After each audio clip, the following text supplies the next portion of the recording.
फैसल जवेद साहब, ये बताइएगा कि अभी आप सेनेटर हैं, आपके जो एजाज चौधरी साहब हैं उनको भी सजा हुई है, ये सजाओं का सिलसिला जारी है, कड़ा वक्त है तहरीक इंसाफ पे? नाइंसाफ़ी हो रही है, इनजस्टिस हो रहा है। एजाज चौधरी साहब के साथ बहुत नाइंसाफ़ी हुई। इतने अरसे से वो जेल में है, उनकी सेहत आप देखें, इतने वो बीमार हैं, उसके बावजूद जो है वो ये इतनी मुश्किलात उन्होंने काटी हैं एजाज चौधरी साहब ने, फिर उनको ये सज़ा होगी। बेगुनाह लोग हैं और इंशाल्लाह ये आगे उड़ जाएंगी सज़ाएं। लेकिन आप ये देखें कि माशरा कब आगे बढ़ता है नाइंसाफ़ी में। इंसाफ होगा तो माशरा आगे बढ़ेगा, लेकिन हम देख रहे हैं कि पीटीआई को टारगेट इमरान खान निशाना है, बाकी सब बहाना है। कल शाहमूद कुरैशी साहब बरी हो गए, पहले भी केसेस में बरी हुए हैं, सेकंड लीडरशिप आपकी वापस आ रही है? नहीं, शाह साहब अच्छी बात है, बरी हुए हैं। शाह साहब बाकियों को भी बरी होना चाहिए, शाह साहब भी बरी होने चाहिए, बिल्कुल ठीक है। और शाह साहब अल्लाह करे जल्द रिहा हों।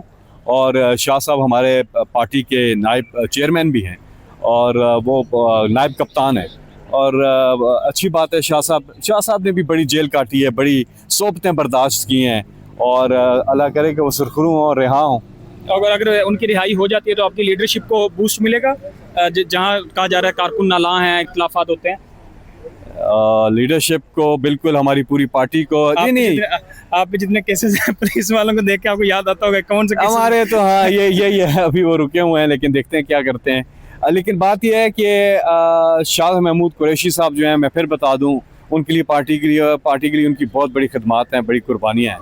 और ये बहुत शाह साहब रिहा होंगे तो यकीनी तौर पे पार्टी को बहुत बूस्ट मिलेगा। बड़े वो ज़ीरक सियासतदान भी हैं।